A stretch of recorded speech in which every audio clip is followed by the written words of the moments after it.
Okay, welcome everybody to Plant Science Seminar this Friday. Today we are fortunate to have Ellie Probst, who is an associate at the Penn State University, how do you say that, Sokolov-Miller? Yep. Family Financial and Life Skills Center. She's been here since about 2018 after graduating from Clarion University with a bachelor's degree in both finance and human resources management. And she leads group workshops at the center, which is what she's going to do for us today, hosting and engaging financial literacy workshops for various groups across the university. So she's very passionate about educating, inspiring, and motivating others to help develop these kind of skills. And I think it's a great thing for our grad students and maybe some of the faculty too. So Allie holds a certified personal finance counselor certificate from, was that FineCert?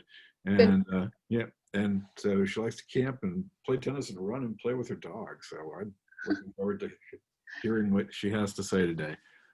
So I'll turn it over to you, Allie. Thank you.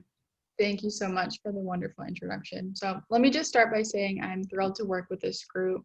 We work with a lot of graduate students in the one-on-one setting. So even before starting, I encourage you guys to keep in mind that today, here and now, this workshop does not have to be the beginning and end of this conversation.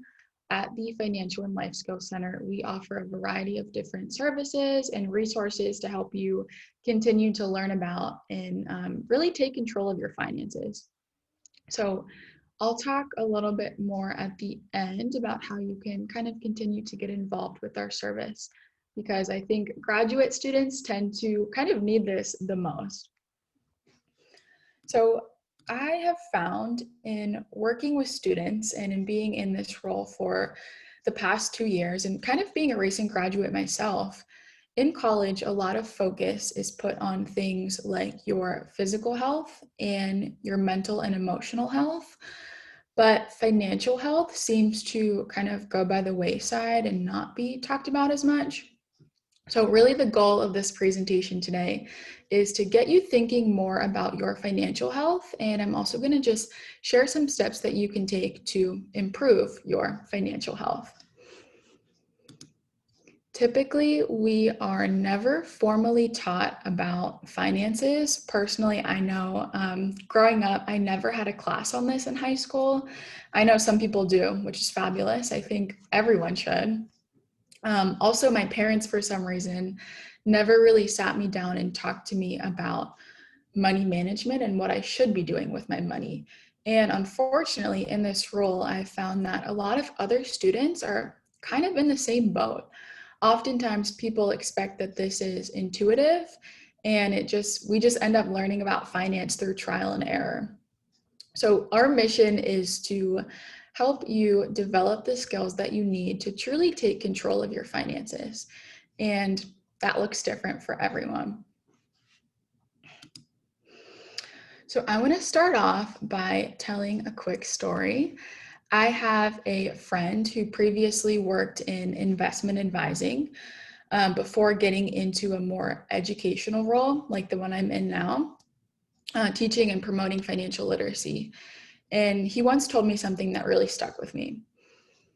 He, in the investment advising role, worked with clients who were literally millionaires, had millions of dollars, who were struggling to make ends meet, to pay their mortgages, their credit cards, and their car payments.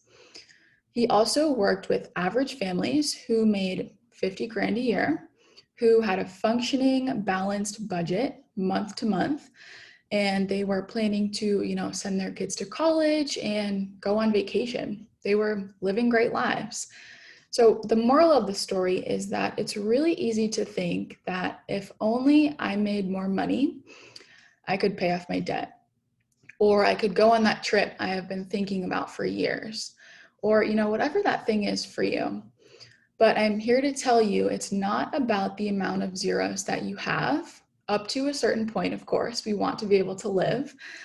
It is more about what you do with those zeros. A lot of times when we think about financial literacy, we think about those really technical aspects, like meeting your financial obligations, paying your bills, and making ends meet, right? But financial literacy is so much more than that. It's about being able to manage your finances in a way that lets you prioritize financial security, those things that might come to mind for you, like paying your student loans, having a budget, securing your credit score. But it's also about being able to do the things that you love and live a life that sparks joy for you. I firmly believe that if everyone could manage their finances in a way that let them, live their passions and not be stressed while doing it, the world would be such a better place. So it's about not only financial security, but also the freedom that comes with that. And I just want to kind of preface this talk by saying that we are all in different places with our finances. So I encourage you to take what is important and meaningful and helpful to you and leave the rest. So our first principle is all about the money that we actually earn.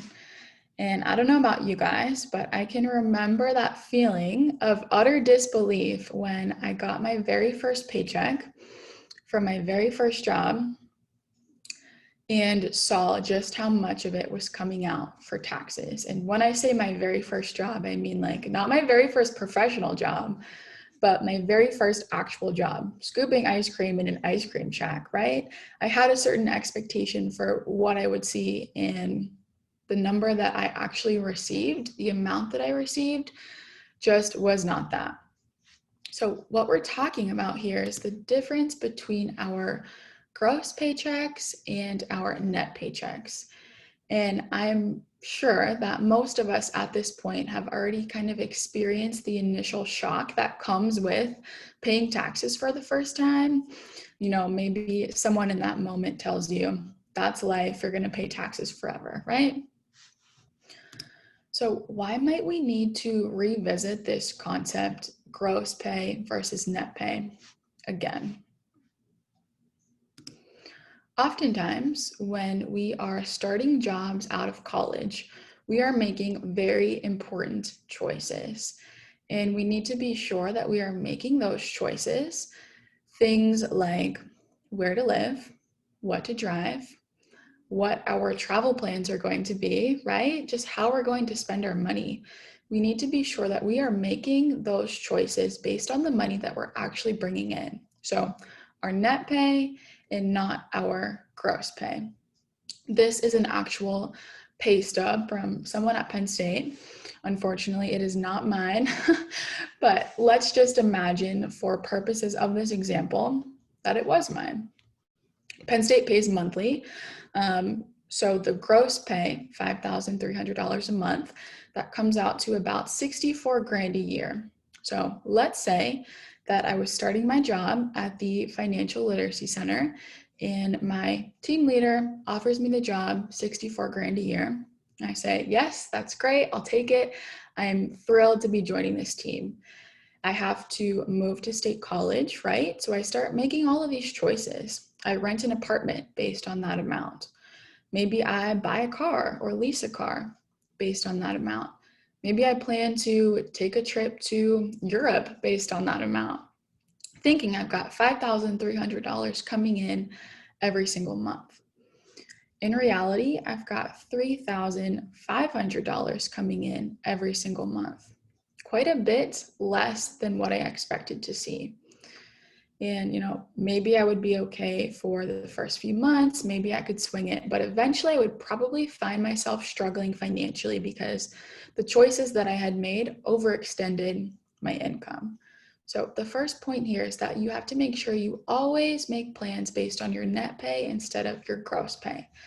Before you actually get a paycheck, and when all you have in mind is the job offer that you are getting, it can be difficult to know exactly what that might look like. So we suggest estimating 30% off the top of your gross pay to plan for taxes and deductions. And you can kind of see here exactly what's coming out of this person's paycheck.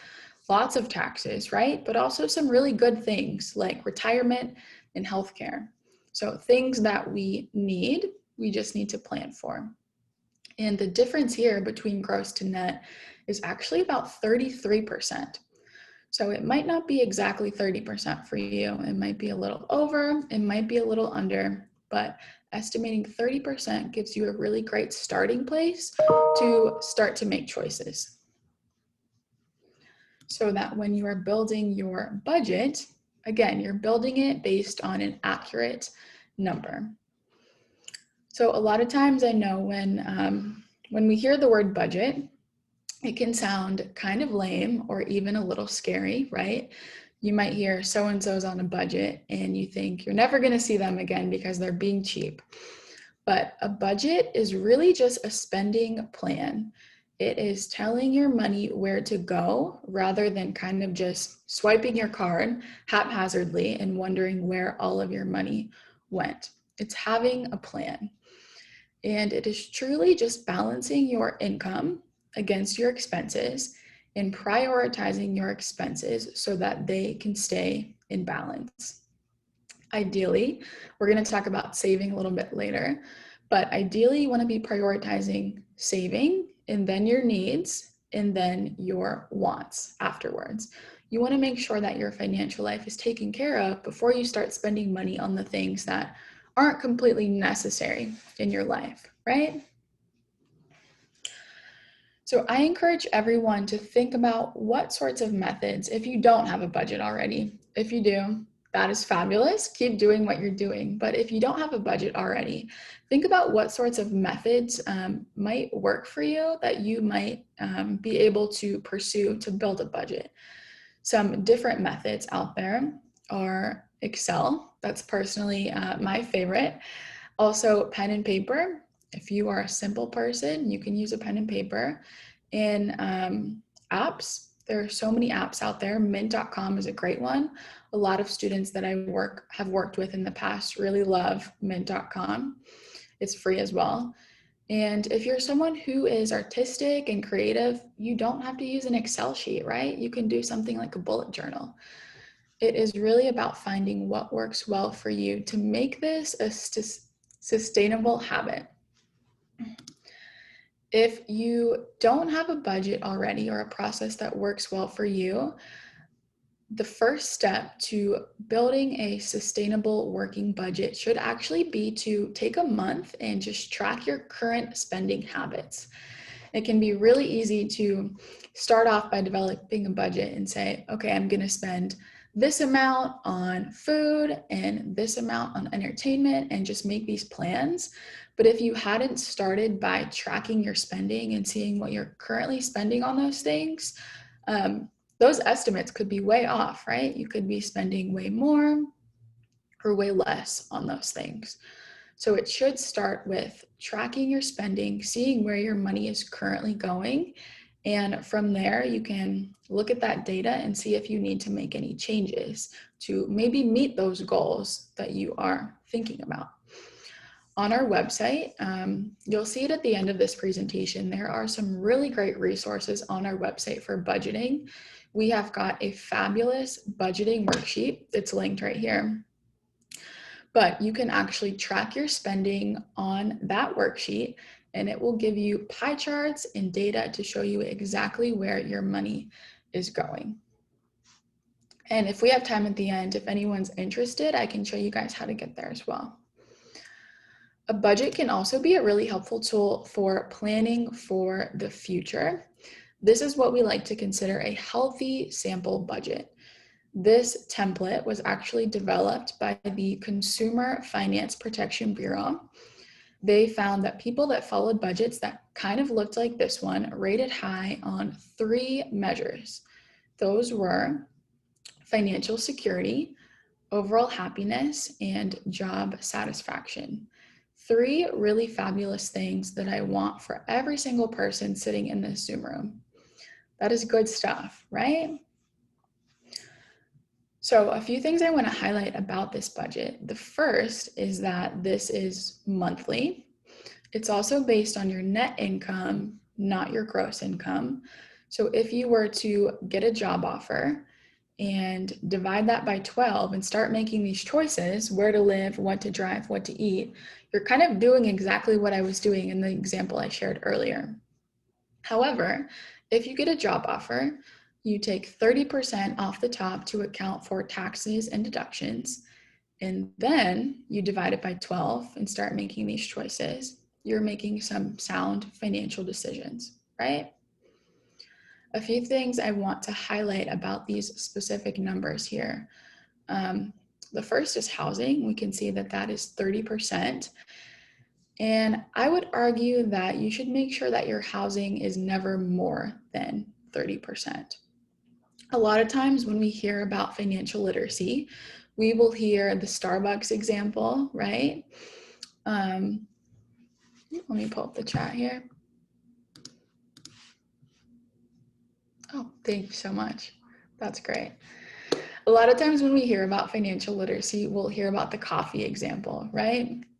If you go to Starbucks 5 times a week and you spend $4 every time you go, you're spending $20 a week. And if you were to never get coffee again and instead invest that money, by the time you would get to retirement, you'd have millions of dollars, right? I think I've heard that coffee example one too many times. I'm here to tell you it's not always the small things. It's not always the Starbucks. Sometimes it's the fact that you might be spending 40 or 50% of your income on housing, because then you have less money left over on a monthly basis for those small things that might just add little snippets of joy to your life here and there. And I'm not condoning getting Starbucks 4 times a week, but just to kind of put that in perspective, right? It's not always those small things. Sometimes it's the bigger things, your housing bill. So the idea here, really, this is a flexible resource. The main idea is that you only have 100% of your income to spend, which almost sounds juvenile, but studies show that almost half of Americans live outside of their means, meaning that they spend on a monthly basis more than 100% of their net income. And actually, what I want to say is you only have 90% of your income to spend, because there's one thing here that we don't want to give up on by any means, and that is the first point, which is saving. Which brings me to our next principle. We like to call saving paying yourself first, and that means making yourself your own most important creditor.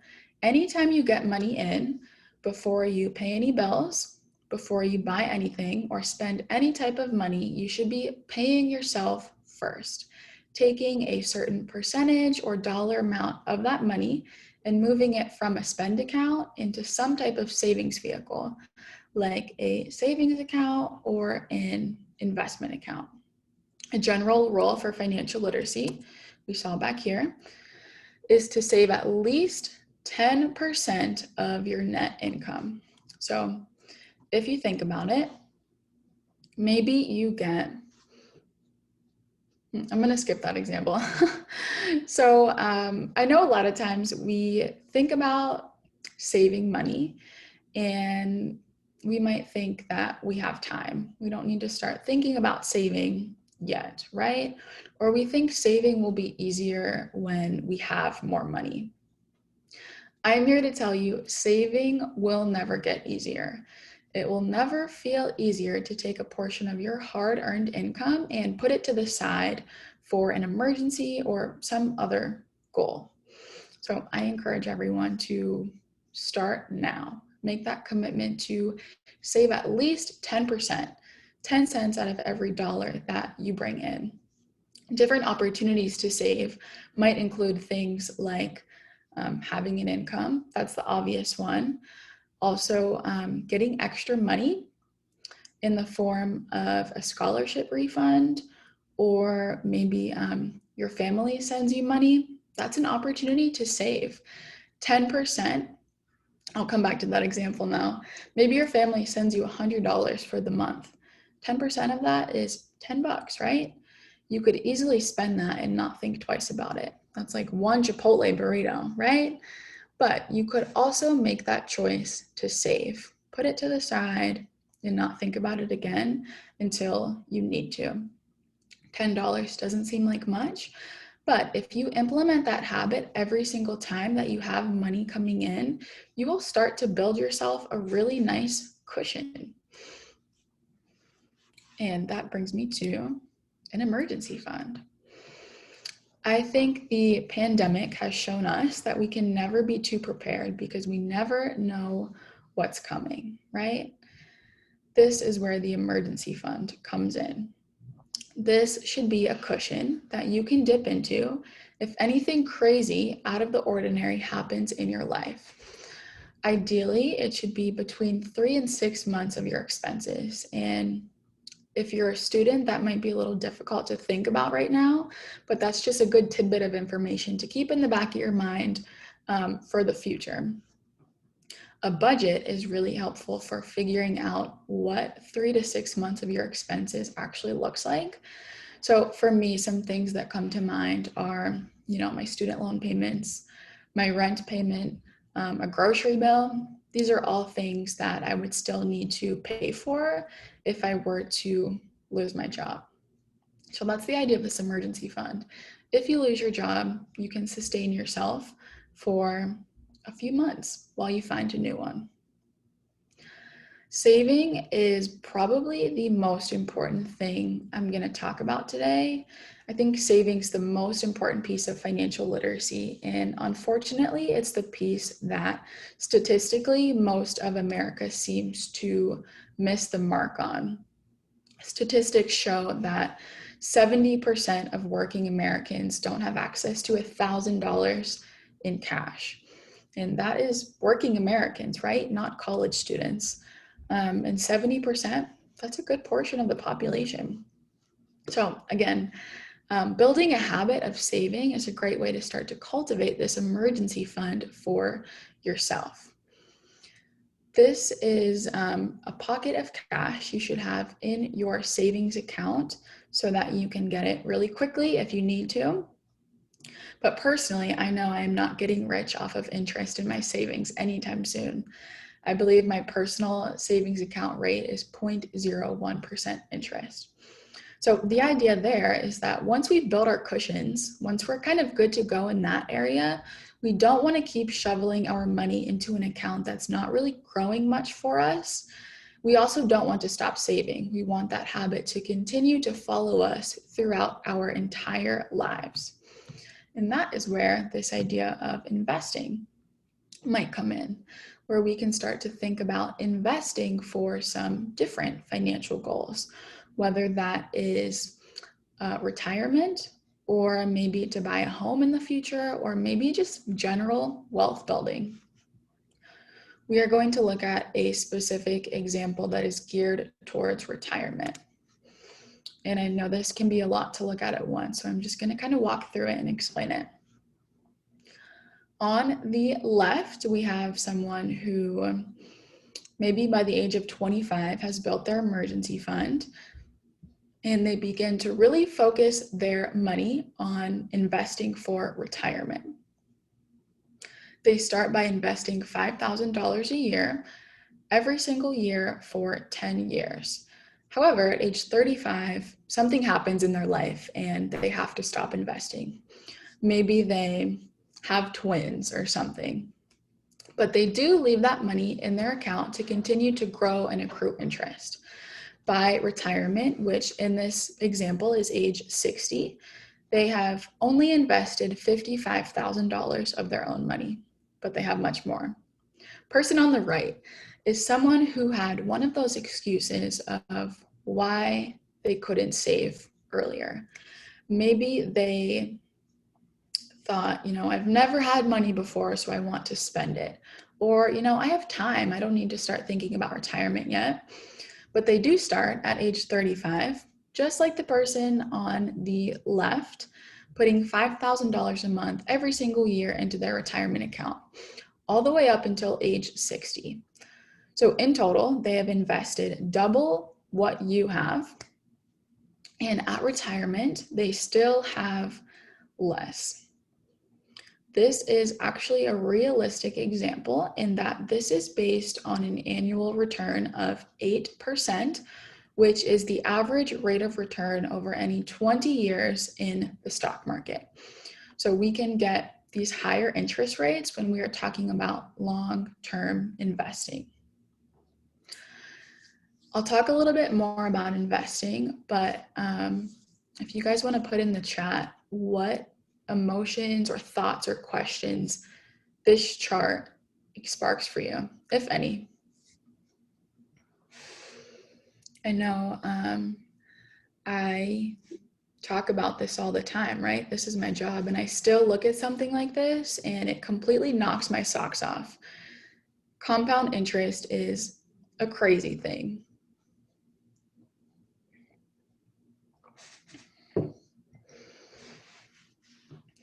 So what we're kind of seeing here is the time value of money at work. The earlier that you begin investing, the less of your own money you will have to contribute monthly or yearly to reach the same end savings goal as someone who began earlier. I also want to highlight that this chart has some big numbers, right? I know right now I'm 25. I cannot afford to put $5,000 a year into my investment account, and that's okay. This works the same with even smaller numbers. Even if you feel like you could afford to put 20 bucks a month into an investment account, that absolutely will work in your favor. I know investing can be, someone feels like they started too late. Well, I think the idea here is that the earlier that you start, the better. Even if you're past 25, this isn't meant to stress you out in any sort of way. I think investing is something that can be intimidating because we often hear about, people timing the market and either hitting it big, making lots of money, or losing lots of money. And I'm here to tell you, when you think about retirement or investing more long-term for things like retirement, it is absolutely not about timing the market. It is about the time that you have in the market. So I'm just going to share a few different action steps that you can take if you are starting to think about investing or this is something that's sparking interest for you. So first, there are a few different ways that you can invest for retirement. There is something called an employer-sponsored 401k, and you only have access to that if you are employed and your employer is offering you one. But there's also an opportunity to save for retirement in something called an IRA, which stands for Individual Retirement Account. And you can do that without being employed. So to share some order of operations for beginning to invest. First, you want to determine what your investing goal is. Why are you investing this money, right? Is it for retirement? Is it for home ownership, or are you just trying to build wealth? This will guide what vehicle you can use to invest through. For example, if you are thinking about retirement, you might choose something called the Roth IRA. If you are thinking about home ownership, you might choose a traditional brokerage account. From there, you want to determine what type of investor you feel like you are. So if you are someone who would enjoy choosing your own stocks, bonds, and mutual funds, you would take a hands-on approach. If you are someone who maybe feels like you don't know enough about those things, or you don't have the time to invest to learn about those things, you could take an approach called robo-advising. And robo-advisors are great because they decrease those barriers that come with starting to invest. One of those big barriers, I would say, being, feeling like you don't know enough. So you can do some research online to find companies that align with the style that you're hoping to take, either hands-on or robo-investing. Your next step would be to fund the account. You can take action and kind of trust yourself to learn along the way, especially if you go with a robo-advisor. They will provide you tons of education. If you are choosing your own investments, you want to be sure that you are choosing investments that are aligned with your goal and how you personally feel about risk. So that is kind of my spiel on retirement planning and investing. If you guys have any questions, please feel free to share those in the chat, and I would love to answer them. This is also a great time to plug our one-on-one appointments for the center. We often will sit down with students and help them figure out, what their goals are and where they can find the money to actually invest in their budgets. We also often help students find platforms that work well for them and that sort of thing.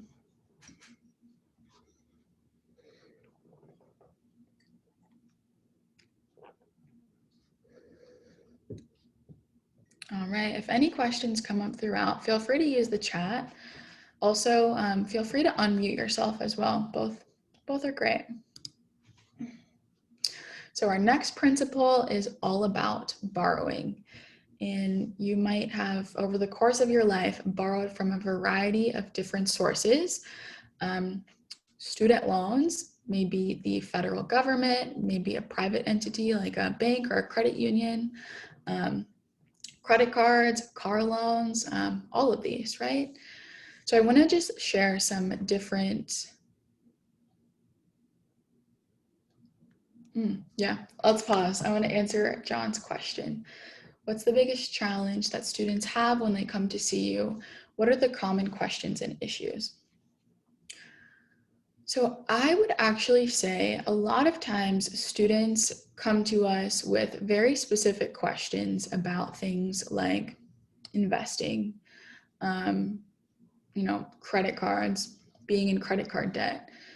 And the crazy thing is that a lot of times the solution to those, I wouldn't call investing a problem, but the first step or the solution to people's problems is developing a working budget that they come back to on a weekly basis and use to track their spending and keep it updated. So for people who are in credit card debt, a budget is super helpful for figuring out where you can find the extra money to pay down that debt, right? For people who are hoping to invest and get started with investing, a budget is helpful for figuring out where that money to invest is actually going to come from. A lot of times our first meetings with students are usually just figuring out currently, where their money is going, what sorts of things are they spending the most on, and if that spending is aligned with their goals and their values or if it's not. So if you have really big goals and you don't have a budget, I encourage you to make an appointment with us. Let's get your budget tacked down. Let's get you using it once a week. And then let's dive in from there. Let's tackle those goals. So coming back to debt management, I just want to kind of share some steps and strategies that you can take to repay any debt that you have, whether that is credit card debt, student loan debt, any debt in general. My first tip would be to get informed. For maybe graduate students who have loans from their undergraduate career that they don't have to pay right now, that could kind of be something that is out of sight, out of mind, right? A lot of times we tend to ignore the things that aren't urgent. So the first step, I would just encourage you to make a list of all the debt that you have, all of the places that it's coming from, how much in total that there is, and what interest rate that it's at. So that might be federal student loans from undergraduate career, possibly graduate career, private student loans from an undergraduate or graduate career, credit card debt, anything, even a car loan. I would encourage you to put that on the list as well. There is what we like to call the guiding interest rule. And that says, obviously, first, you should make all of your minimum payments that you are required to pay right now. So things like credit card minimums, car loans, all those things that you are required to pay, absolutely make those. From there, if you have extra cash, and again, this is where budgeting comes in, right? You got to find where that extra cash is coming from. You can take your extra cash and target it towards your highest interest loan. Perhaps that is a credit card that is sitting at 25% interest. Perhaps that is a private loan from your undergraduate career that is sitting at 10% interest. By figuring out what interest rate all of your debt is sitting at, you can make your dollar go further by putting it towards the highest interest rate loan. A lot of times I'll get questions about paying off student loans or investing. And again, that kind of boils down to this interest rate role. We saw on that last slide, I believe it was the last slide, that a good rate of return or a reasonable rate of return when you are investing specifically long-term is around 8%. If you have student loans sitting at over 8%, your dollar will probably go further by paying down those loans. However, if you have loans sitting at 3 or 4% and you want to get started with investing, your dollar will probably go further when you invest it. So we call that, again, the guiding interest rule, figuring out what interest rate your loans are sitting at and where you can make your dollar go the furthest. A lot of times, again, this does boil down to having a budget, seeing where your money is going, and if you need to, what you can cut back to start paying these things down. Any questions so far?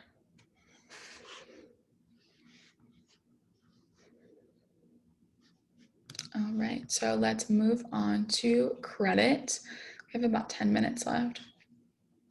So to kind of start with the why behind our credit scores, your credit score reflects your personal financial responsibility or your level of financial responsibility over the last 7 to 10 years, or at whatever point in that 7 to 10 year period that your credit history has started. Your credit score influences your interest rates on future assets and future purchases.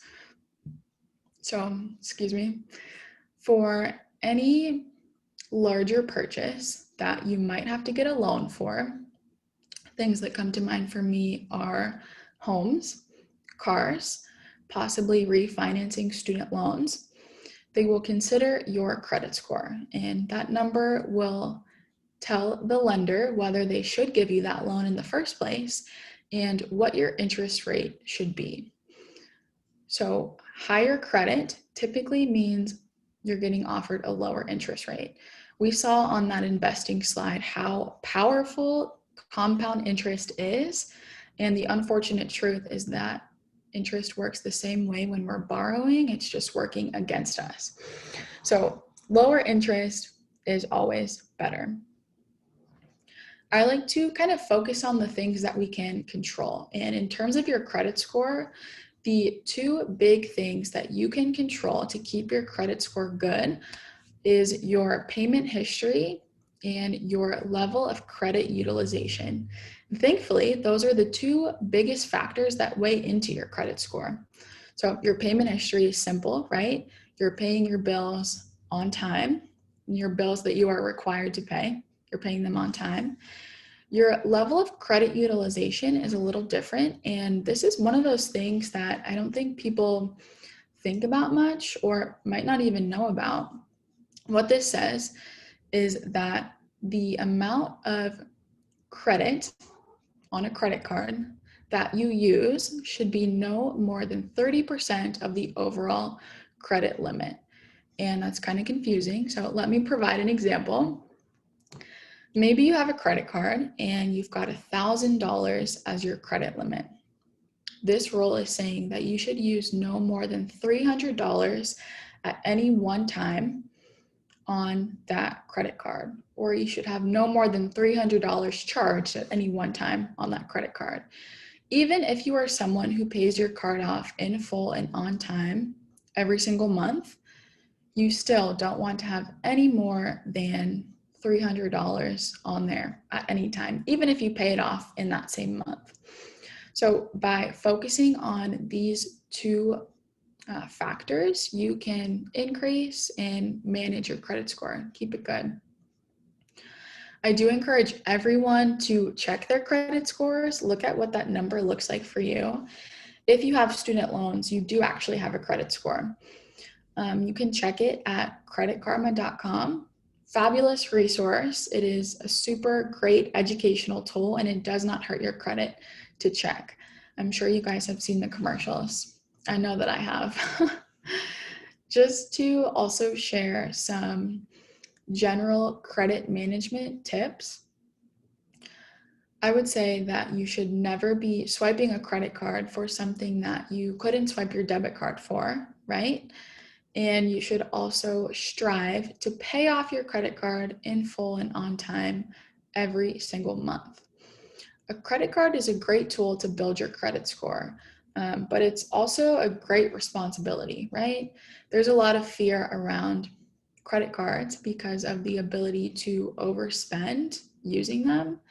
But if you never swipe your card for something that you couldn't afford to pay for with your actual cash, and you pay it off in full and on time every single month, you will never experience the credit card debt that fear comes from. And again, this is one of those more, I would say, personal aspects of financial literacy. So if you have questions, if you want to dive into this with a financial professional, I do encourage you to make an appointment. So let's talk a little bit about our spending habits. I want to encourage everyone to think about how many times you might swipe your card over the course of a month. And that looks different for everyone. If, let's say, maybe your number is 30 swipes. If someone came up to you with 30 lines on a piece of paper and your life depended on writing out every single one of those swipes and what you bought for that money, do you think that you could do it? I know. I do this every day, right? I live and breathe financial literacy, and I still don't think that I could write out every single one of my swipes and what I bought. So let's think about what sorts of things we have in today's society that encourage us to spend so much to the point that it almost can become mindless. Some things that come to mind for me that weren't around maybe 20 years ago are things like online shopping, Amazon, things like Venmo and Apple Pay that just kind of decrease all of those barriers to spending money. We have so many things in today's day and age that just encourage us to spend. And if you think about inflation, we don't have that much more money than people had 10 or 20 years ago. So what we need to do for ourselves and our own financial well-being is get better at controlling our spending and becoming more in control of those decisions instead of letting things like, social media or ads or Amazon make those decisions for us. Something that we've come up with in our office that I think has been really powerful for helping students of all ages control their spending a little more is come up with a go-to question or two that you can ask yourself as you are going about your life and swiping your card and spending money. A few questions that I actually use to help myself control my spending and become more intentional are, can I afford this without putting it on my credit card? And will this really add value to my life? And if so, for how long? So by asking myself those questions, I can take a pause and see if I can afford it. That's a great question to ask ourselves, right? But also see if spending my money on this thing is really going to make me happy, like I think that it might, or like maybe the ad is telling me that it will. I encourage everyone to just come up with one of those questions at least and use it in your daily life. Ask yourself before you swipe your card, Sometimes taking a few extra seconds can kind of make all the difference.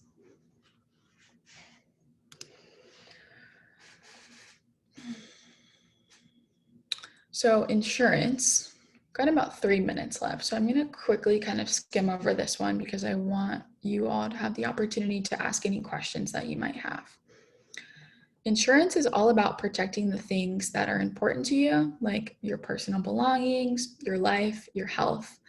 I think renter's insurance is something that all renters should be thinking about. Anyone who rents an apartment, and renter's insurance is a great way to protect your personal belongings in the case of disaster in your apartment. Especially as you are, moving out of college towns and getting full-time jobs. Definitely think about renter's insurance as you're getting some nicer things.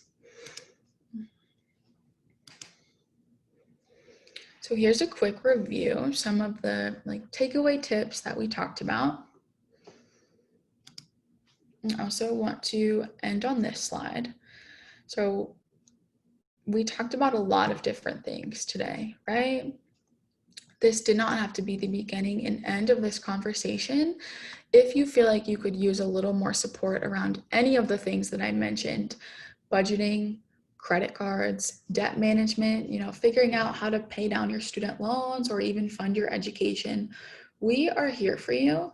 Our one-on-one appointments is the opportunity for you to sit down with a financial professional, an associate like myself. Actually, as graduate students, you all would be meeting with associates. We have myself, my name is Allie, Lauren Shaw, and Linda Salaveria. They're all fabulous people. They would love to talk to you about your financial goals. So I encourage you to keep us in mind. You can find all of these resources available to you and more at our website, which is financialliteracy.psu.edu. If you have any questions, I would be happy to answer those. If not, I hope that this was helpful. I hope that you learned something new and just kind of thought about a habit that you can implement in your life now to put you on a better track towards your financial future.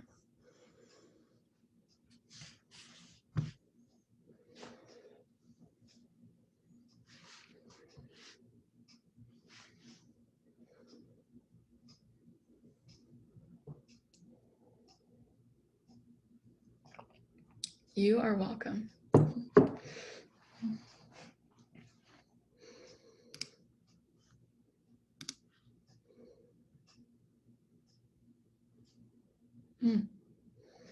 Yeah, let's go back. Oops.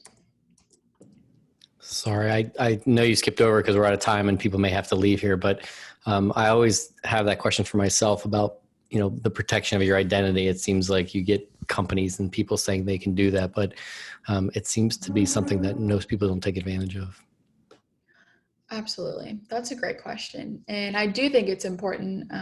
There's just so much in this presentation. It's all important, right? I think there are a few great ways to protect your identity. The first, or maybe the easiest, being you should be tracking your spending. One, because you need a budget, right? And two, because you want to make sure those transactions on your account are all something that you have done yourself. I think that's the most common form of identity theft, right? People's cards seem to get compromised all the time. So if that happens to you, you want to make sure that you catch that. It's also, again, great for your budget. I think another great way to protect your identity is by monitoring your credit score and your credit history. So let me go back to the credit. Yep. You can get a free credit report from one of each of the credit reporting agencies once a year. So you can actually get 3 free credit reports a year in total at this link. And what I encourage everyone to do is it's a long document. There's probably a lot in there, but just look through it. Make sure everything on there is something that you have done yourself, an account that you had opened, an inquiry that you had asked for. identity theft is one of those things that is rare, but when it happens to you is not the first time you want to start thinking about this, right? I know also there's a lot of different software out there that guarantees or like promotes monitoring your identity. And personally, I'm not someone who wants to spend my money on that sort of thing because I monitor my identity myself, right? I check my credit score once a month. I make sure nothing crazy is happening there. And you guys can do that too. You truly don't need to spend your hard-earned money on some sort of identity theft software or credit monitoring software.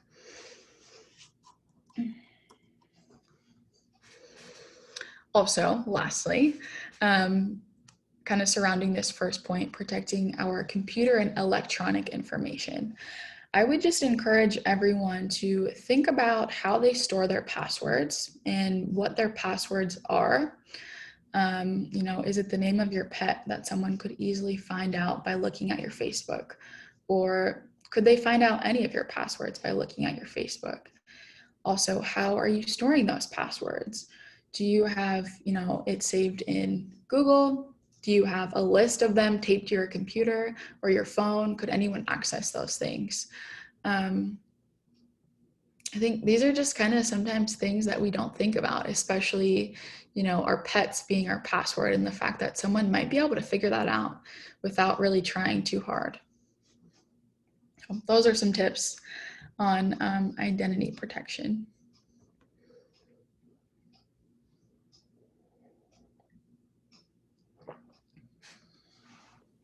Okay, I know we're probably a little over. Rob had to leave, so I was going to end the recording. But if there aren't other questions, Ali, thank you very much for sharing it. I think we've recorded this, so for those grad students and undergrads that weren't able to join us live, we'll share this with them so they can revisit it. And it sounds like there's a lot of other great resources they can reach out to you for if they have the need. Absolutely. And if you want to share like my email, my contact info too, that's perfectly fine. Okay. Thank you very much for coming and everybody else for sticking around. I appreciate it. And see you next Friday for another seminar. Sounds good. Thank you so much. Bye.